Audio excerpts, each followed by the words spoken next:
ufuna mamika.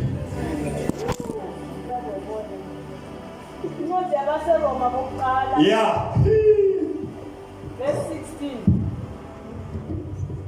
Ngokuba anginamahloni ngevangeli, ngokuba ningamandla kaNkulunkulu, kube yinsindiso kulowo nalowo okholwayo, kumJuda kuqala nakumGreki.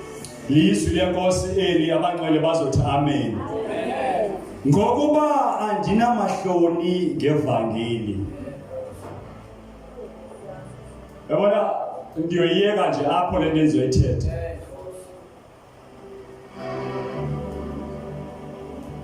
Ngokuba andinamahloni ngevangeli. Not ashamed of the gospel.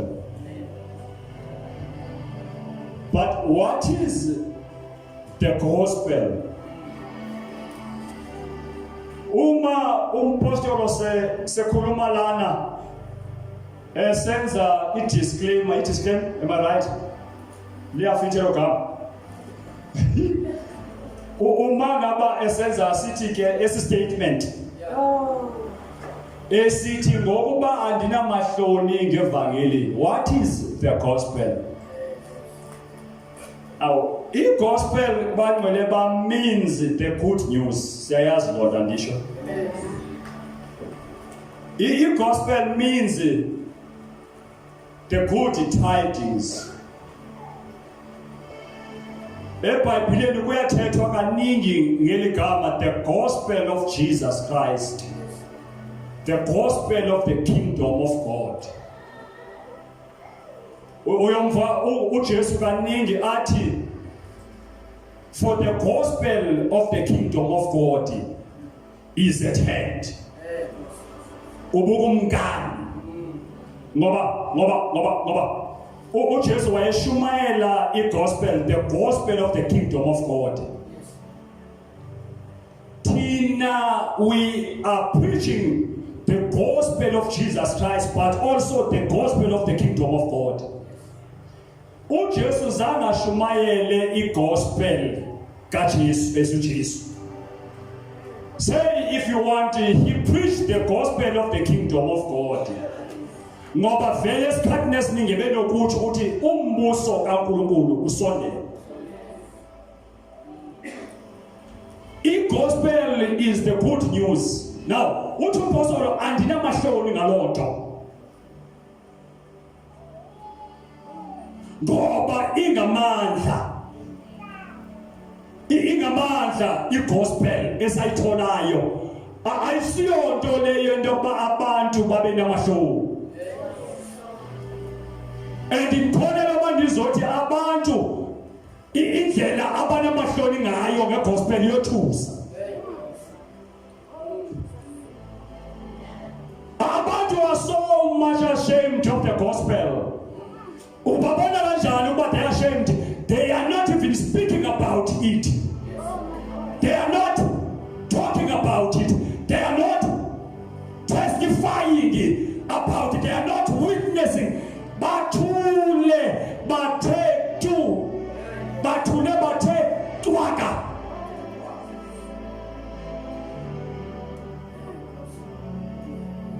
Yintoni ethusa abantu babangathethi ngegospel? Uba ayingomahloni. Ingamandla lento. Bekungamelanga uba sinamahloni ngayo. Ngoba yasivusa kufeni sasifile. We were dead in our trespasses. We were blind, we were lost. We had no hope. God was sathi singathola lento. Safumana ithemba man, safumana ithemba.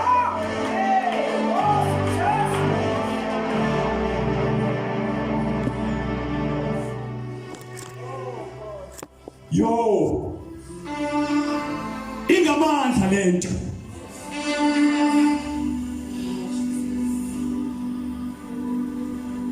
I am not ashamed of the gospel. I am not ashamed. Ngoba ndahlangana nayo lento ndimtsha ndimncinci sebheka ndise high school.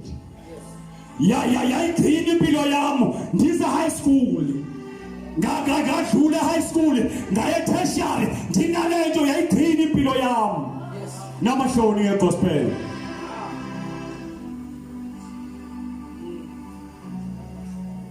Andinamahloni yegospel. Ngoba lento yayitshintsha impilo yami. Ngangizilingile izinto eziningi. Zehlulakala kodwa le into yayitshintsha impilo yami. Ngangingekho njena, ngangingakhulumi kangaka, ngangenwa yilento.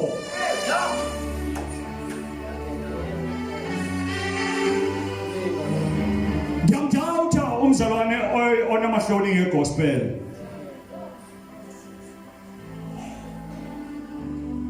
Ngoba lento yayinceda impilo yami. Yayitshintsha impilo yami. Yimandate yethu lento. Mufunda incwadi kaMark chapter number 16 no Matthew 10 lithi izwi lenkosi go and preach the gospel. Go and preach the gospel. As you go and preach. Oh God. Awusifundele mama yika phaka kuMatthew 10:7. The gospel we received. Ngoba njengoba silapha samkela ivangeli. Samkela the good news. Asiyo nto leyo kuba sibe ashamed yiyo. Mamela, I'm gonna say two things lana. Diniyeke. Ikholwa lamampela, a true Christian is not ashamed of the gospel. One. Number two, a true Christian is not ashamed to the gospel. Ningizwa? Umuntu okholwayo owamkela ivangeli ngempela akanawo amahloni, akwenzeka ba abe namahloni ngevangeli. Okwesibili, umuntu okholwayo owamkela ivangeli leqiniso akalilo ihlazo evangelini. Oh, anenva.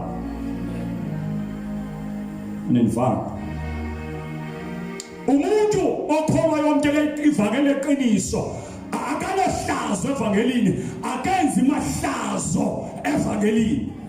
Kodwa uyahamba geqe babona abantu nobekhuluma uyakhuluma geqe akana double standards.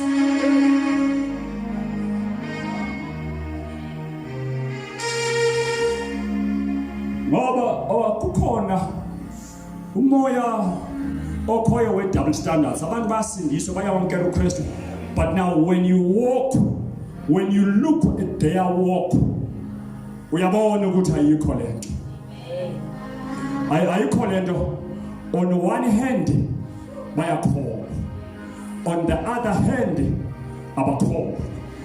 Emini bayakholwa, ebusuku abakholwa, ngesonto bayakholwa, phakathi neveki abakholwa, bayolinda kufika iSunday before bakholwe. Hayi ayililo ivangeli lelo esilamkele.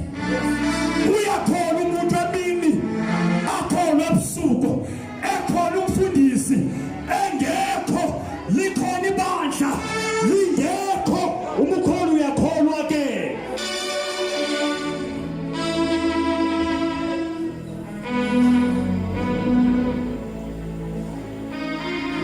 Oh, masivaleli izinto zakho.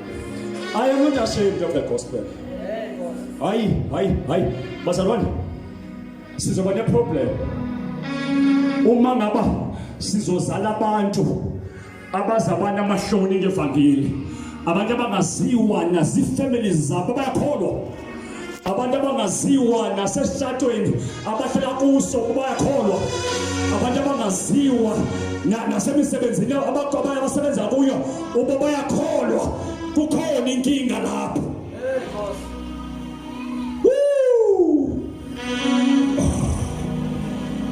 Yabazalwane, makasincede uThixo ukuba singehlelwa ilento yamahloni evangeli.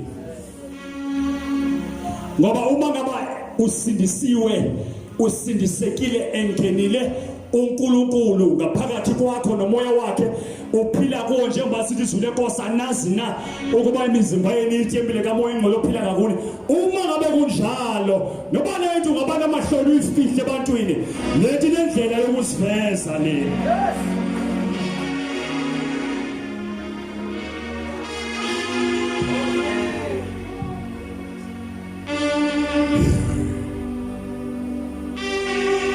Inendlela yosiveza lethu yasiveza uPeter esithi animazi lo muntu animazi.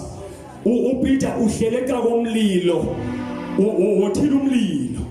Inkosi uJesu banjiwe iyathutshiswa izobethelwa, uhambela kude ubabuya babuka nabayana. Ikhona lanto that draws him uPeter to him uJesu, ngoba bebesezani bikhona indaba kodwa uyesaba unamahloni. Yabazalwane, man ukungabi namahloni ngevangeli means you associate yourself with uKristu, his life, his suffering, his death and his resurrection. It means you associate yourself and lonto uyayaccept as the only truth ukuthi it happened njengoba lisitsho izwi. Kanti umuntu amahloni usho ukuthi ikhonto idawuthayo kulento yonke yalo muntu. Maybe you don't believe his birth. Maybe you don't believe his death, that he died and arose. Uyakhulelwa wazala wafa, awukholelwa uthi naye wavuka.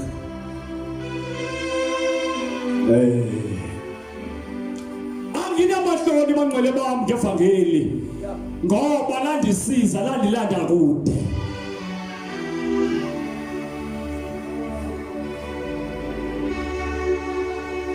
Kuyaziwa nasenalini la endizalwa khona ngithola kuyo, kuyaziwa into yoba usindisiwe, wasindiswa bheke high school kudala, usasindisiwe nangoku.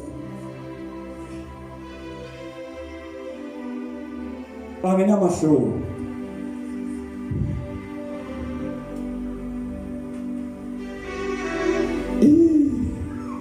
Umuntu osindisweyo akabinawo amahloni ngevangeli. Yenza basibe ne-questions into yomuntu onamahloni. And bakhona abantu abanamahloni awusoze babone.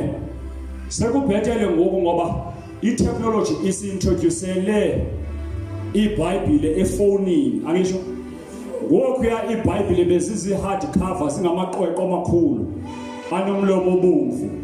Abantu abanamahloni beyifaka la phansi kwekhwapha iBhayibhile xa ebheke esontweni. Emathi beyifaka lapha phansi kwekhwapha abantu babheke esontweni iBhayibhile abanamahloni. Bahambe ngemacala beyifake kanjena, bebengakhona ukuyiphatha so. Angena umuntu eTaxi abantu bebhekile, angena umuntu ebhasini, angena umuntu etraining, where the courage le train aphathe iBhayibhile yakhe enjenje. Angayiphathi nje madoda. Ndake ndasebenza leSprings ixesha elide eBrapa.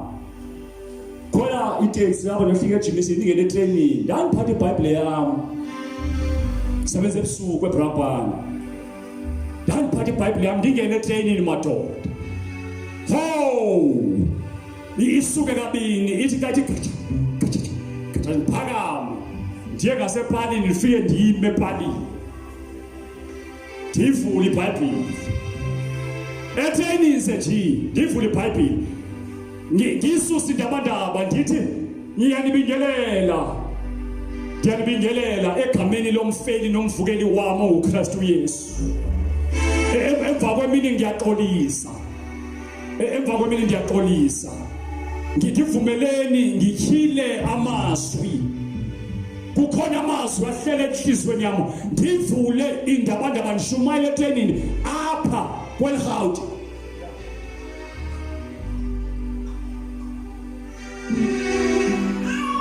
Ngoba andinawo amahloni ngevangeli.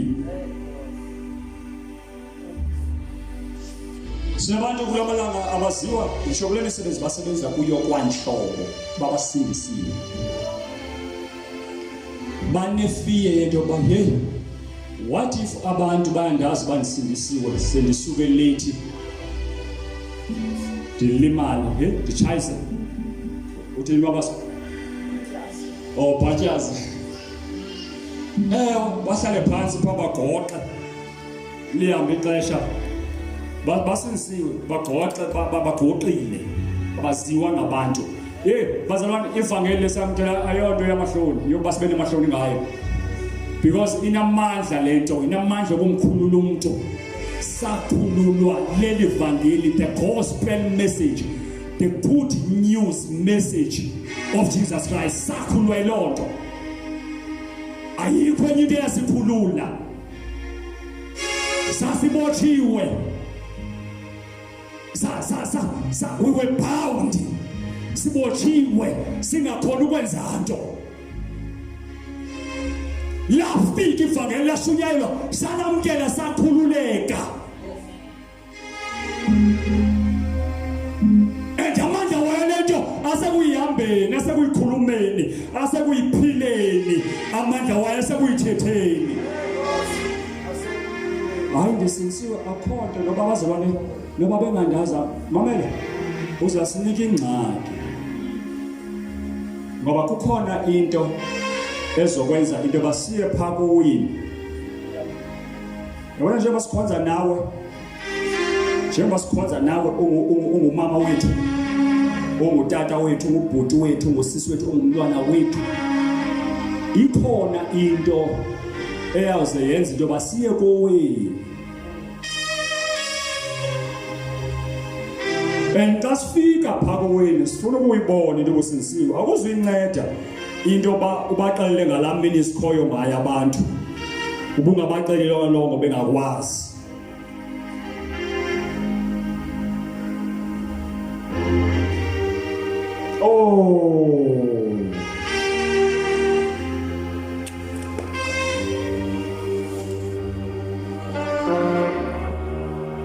uThixo masincede ayonto lena yokuba nenhloni ngayo into cela abantu into yoba ungumntwana kaNkulunkulu sinisiwe khululiwe uphilisiwe ezifeni why must you be ashamed of that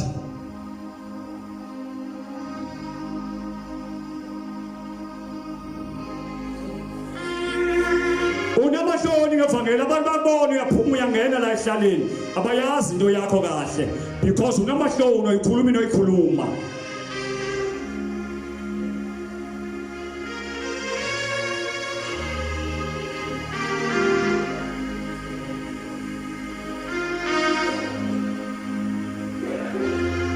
oh boss ngabe ungayikhulumi le ndaba unamahloni ngayo uzoba nenkinga inkinga yakho kuzofika inyanga ekhaya uzokwenza imisebenzi enziwa ngabantu bonke uzogqatshwa njengabantu bonke udliswe imithi yenyanga njengabantu bonke because unamahloni ngevangeli ubuye uzonza la enkonzweni ugatyiwe uhle imithi futhi ufika ukhabalaze la sisiyathandazela ujubalaze lana hlangana imimoya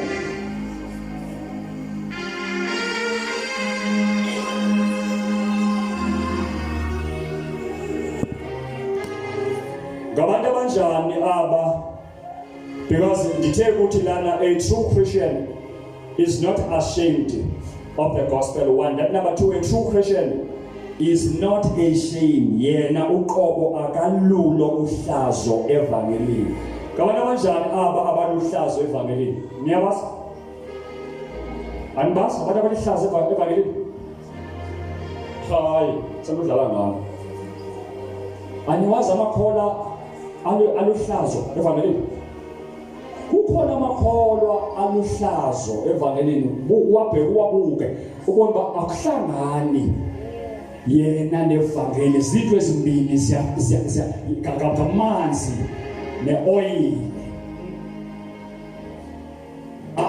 match.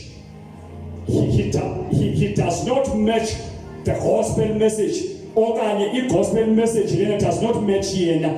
There is no match.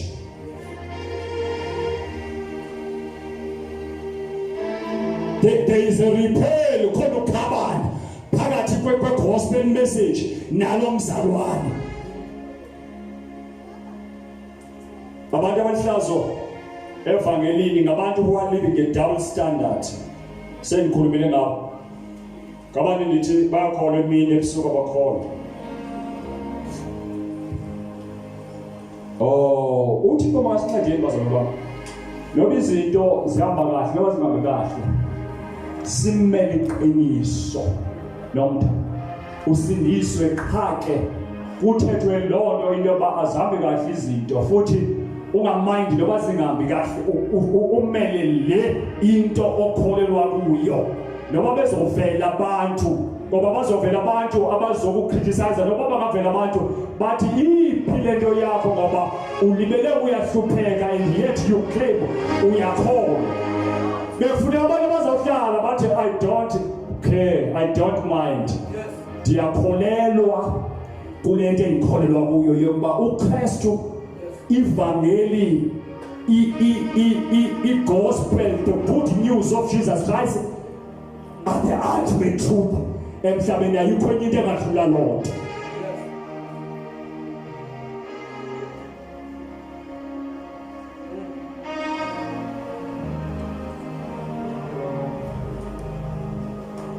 Saved on a Sunday.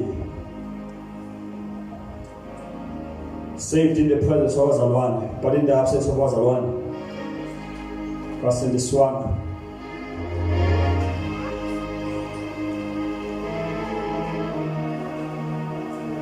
We are so much ashamed of the gospel in abazalwane. I know you don't want to hear this. Abazalwane, we are so much ashamed. Asinamahloni ngendlela yomangaliso ngevangeli.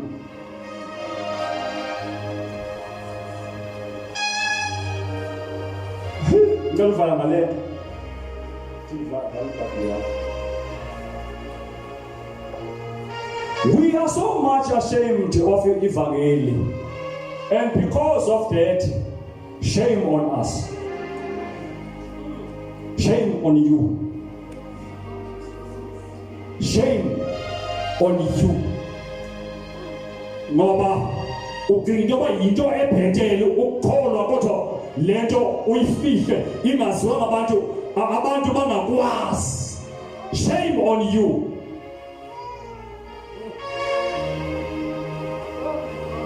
When I say shame on you, there is no curse on that, but only if I was saying woe unto you. But I'm not saying woe unto you. I am saying shame on you. Because you are so much ashamed of evangeli. Shame on you. Ngoba bengamelanga into yoba unamahloni ngale ndlela unamahloni ngayo ivangeli. Ngoba akho sono kule nto lento yamhlanzi umuntu menza abe clean abengcwele. Why ushame ngento unamahloni ngento ekuhlanzayo ekwenza bengcwele? Funa uhlala ungekho ngcwele ungahlanzekanga. Shame on you. Shame on us.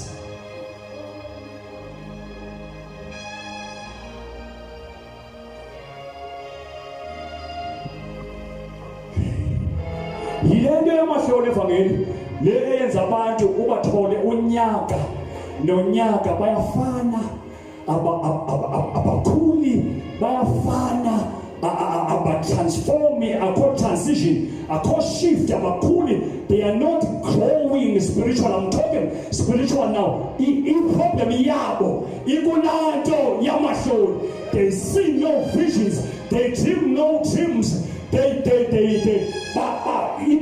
ikunanto yabo yamahloni. That's why benjena.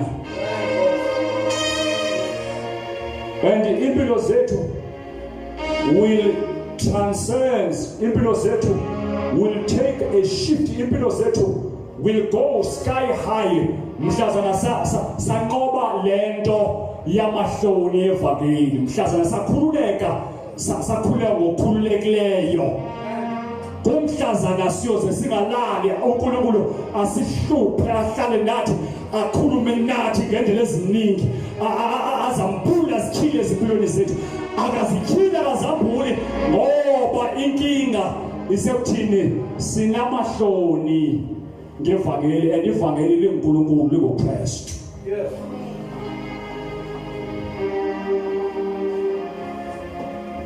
Shame on us. Lord, help us. No.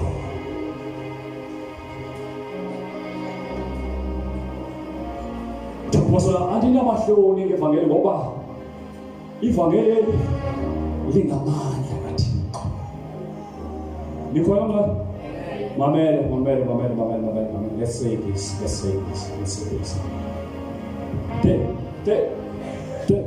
The gospel is the power. Namandla. And ayikho into enamandla that can ever be compared to enokulinganiswa namandla evangeli.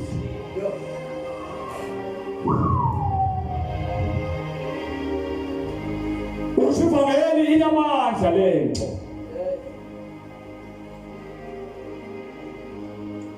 Yiphathapila ivangeli. Bazwile abantu ukuthi nawo sesophakamisa indoda kaNkulunkulu, indoda enamandla, indoda yomlilo, bulldozer, ikhathapila. Ikhathapila eyona khathapila yilena is the gospel, the good news.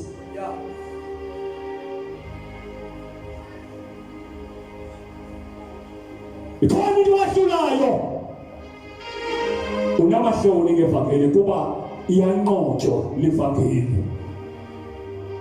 Uma ibikhona into wahlulayo kube lonto iyanqotshwa ngamandla evangeli uba ubungenamahloni evangeli. Asimeke izinyawo. Asimeke izinyawo.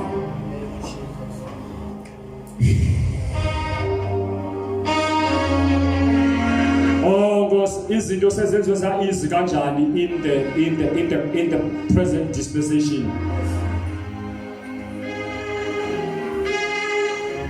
Izinto sezenziwe za easy ngendlela esisimanga in the present dispensation. Kusetshenziswa i-business cards, kusetshenziswa i-stickers, kusetshenziswa izinto sezenziwe za easy. Kutheni sinamahloni kangaka ngevangeli? Ngoba uma ngabe singakhona ukukhuluma bekufanele ba we using the tools to witness and to share the gospel, the good news of Jesus Christ. Bekufanele ba we using the tools uma kubonakala into ba asikhona ukukhuluma, but the problem ayikho sethina sikhona ukukhuluma sithandiswe isekuthini sinamahloni. Unamahloni ukubeka isticker apha ngasemva emotweni esithi God is love. Namahloni. Lonto izakwenzela umjojo. Unamahloni wokuthatha ubhizi ku social media, ubhizi ku Facebook, ubhizi ku WhatsApp, unamahloni ukubhala phaya ku status WhatsApp yakho, whatever lanto is called. Unamahloni okubhala nje phaya afuna abantu bayibone lento. Into yoba ikhona into associate noKristu. Uyayibhala yonke into kodwa awuyibhali into eku-associate noKristu. There is nothing.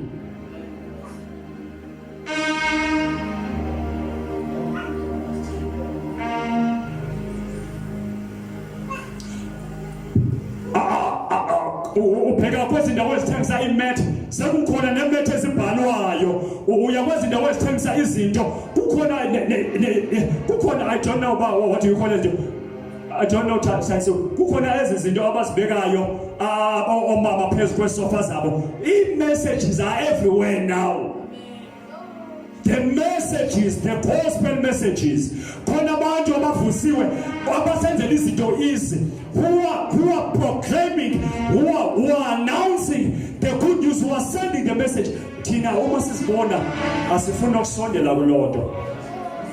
sisindiswa on a Sunday, sisindiswa emini, come the night, come the week, then yenye into selanga zona ngamasi siyathandaza uThixo makasincede maphula phaka. Uba ubuashamed all along of the gospel, namhlanje that must come to the stop, it must come to an end. Ayonto lena yokuba ube namahloni ngayo.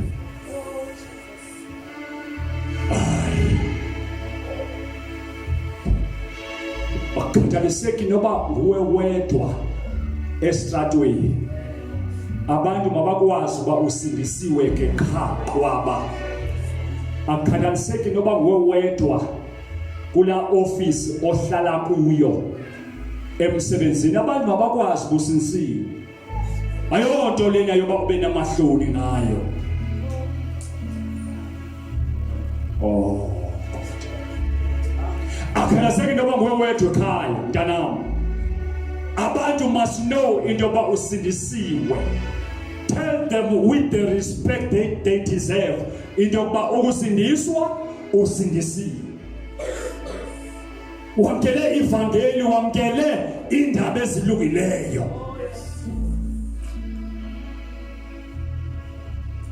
Oh God.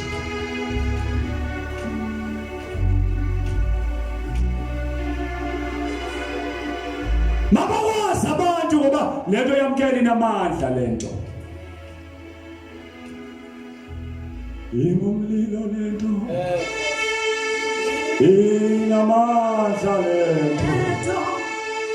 Ivalelwe ngapha. Ingumlilo lento.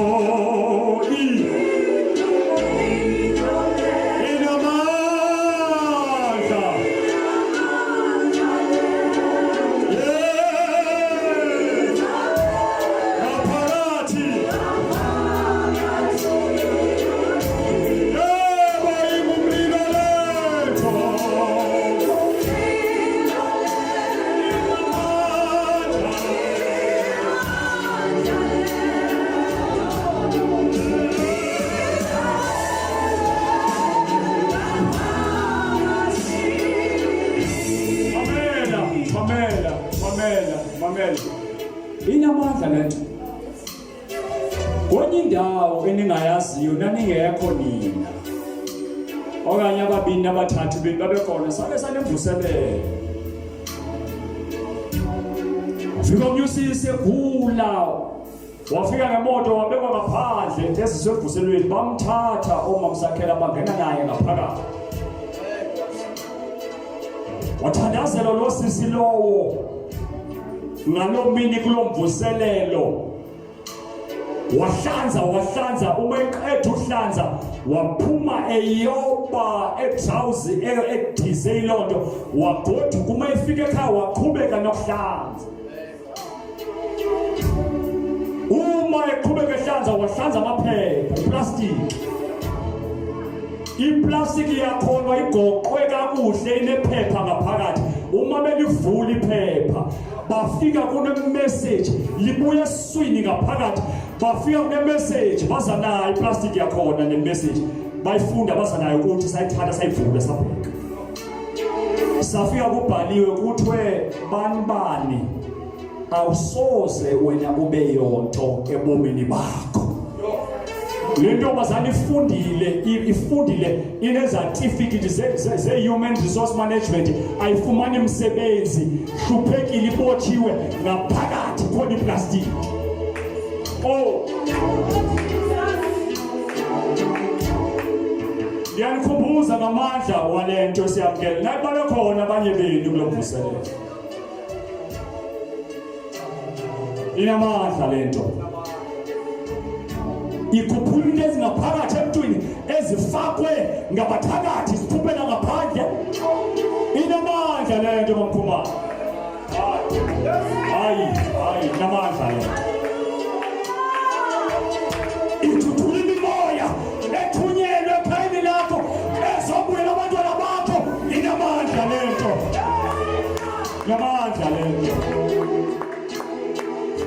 inamandla lento.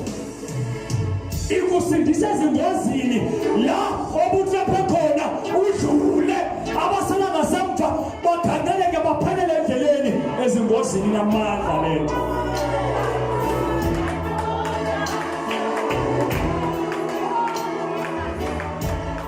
Poison bangakubulali ngoba lento inamandla lento namandla lento ngobona umuntu poison akade ngafi ngaphandle kwento ngaphandle komuntu odle ipoison eliginye lenkosi elivangeli ethathela linamandla lento.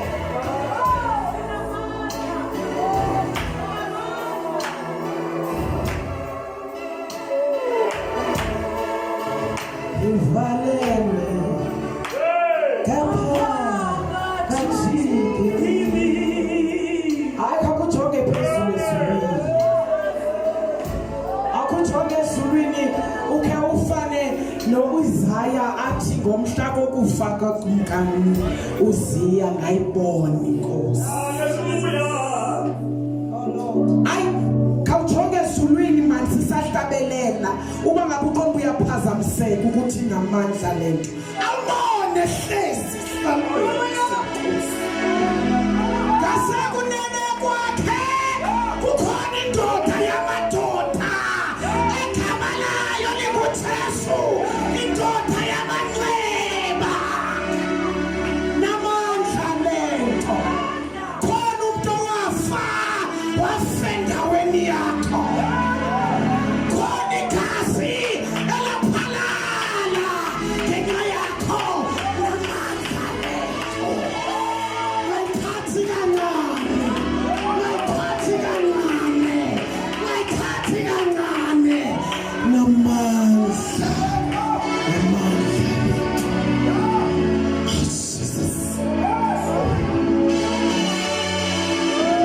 Asinamahloni ngevangeli. Ngibona uThixo namhlanje ebuyisela abantu abathi ngikhathele kuba namahloni ngevangeli. Ngikhathele kodwa namhlanje on the 4th of the 5th I choose to stand out. I choose to stand out. Oh my God. Uba ungala ivangeli belingaziwa ngenxa yakho kodwa namhlanje ngithetha nabantu abasindisiwe. Ngive kahle ngithetha nabantu abanoYesu kodwa bathi from today I choose to be an instrument amongst the remnant, to be an instrument amongst the Hosanna. Oh my God. Sinenamandla singenwe. Bengicabanga ukuthi bazobe sebegijime babaza ngaphambili. Bathi namhlanje I am going to work accordingly. I am going to run my race. Sekungathi kunomuntu ozongijimisa. Ngikhathele ukuthi abantu babane bengibuza ukuthi ngibani. My Jesus, I am a living instrument. Tuhlabeleli wecilongo. Dingenwe. Yemo.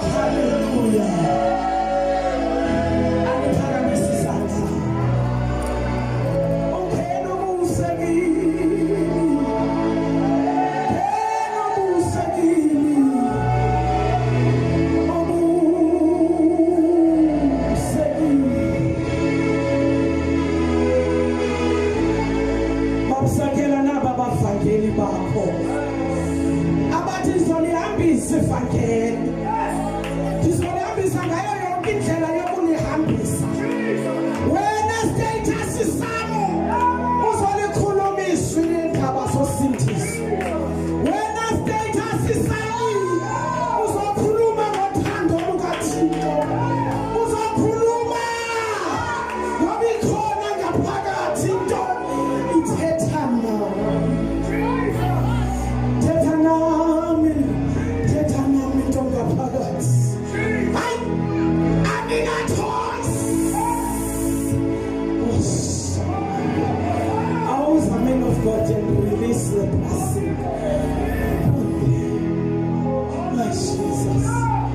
singenwe into enamandla ungcono usindiswe nje kha bakwazi ukuthi wena usindisiwe period ingabe ukuthi abanye abakho so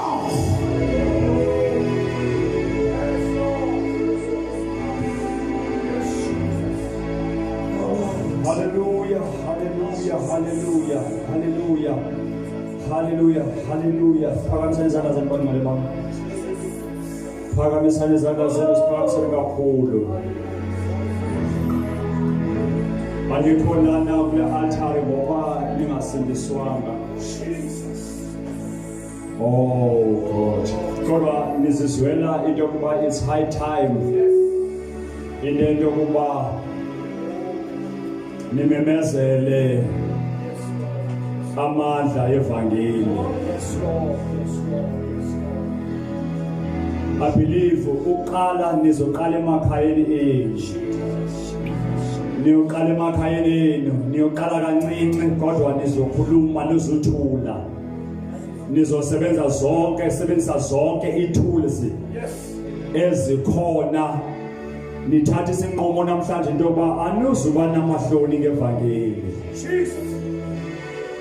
Ndiyayazi lento yokuba namahloni into yokuba sicinga into yokuba njengoba sila endlini sigcwele sonke ithethi into yokuba unamahloni as like you not awukhuluma usoze ukhulume ngalento. Kukhona iminyango bazalwane ukuba namahloni ngevangeli kukhona iminyango esingenayo kuyo ithuba belivuliwe singalisebenzisi. Baningi phakathi kwethu labantu bangena eminyangweni eminingi. Every day uNkulunkulu uyalivula ithuba. Kodwa siphume singalisebenzisana ngenxa yamahloni evangeli. Bawengcwele nabo abantwana bakho. Simakanye nabo namhlanje emva kwemini siyathandaza. Njengoba bethathe istep uNkulunkulu wami sokholo njengabantu abakholwayo beza la ukuzozimisa phambi kwakho e-altareni Thixo wethu onamandla endaweni ye-sacrifice. Bayaziletha bona njenge-sacrifices eziphilayo ukuba baza kukholelwa abazuba namahloni. Baza kwazisa baza kumemezela bawona amandla ovuko lwakho amandla evangeli baza wamemezela ebantwini. Umthandazo wethu ukuba besawamemezela bonakale. Wenkosi ukuba uma bememezela amandla alo ivangeli ebantwini lamandla mawabonakale. Lamandla mawamanifeste. Lamandla mawamanifeste. Mawamanifeste. Ngoba sifuna eso sikhathi se-manifestation, se-demonstration yayo le power. Siyabulela Nkosi. Sibeka nje izandla sibonakalalise. Sibabeka izandla wena sibonakalalise. Sibabeka izandla wena sibonakalise. Sibonakalise Nkosi empilweni zabo. Father, we give you glory. Let's give God the bangcwele a hand of praise in the house of the Lord. Hallelujah. Praise the Lord.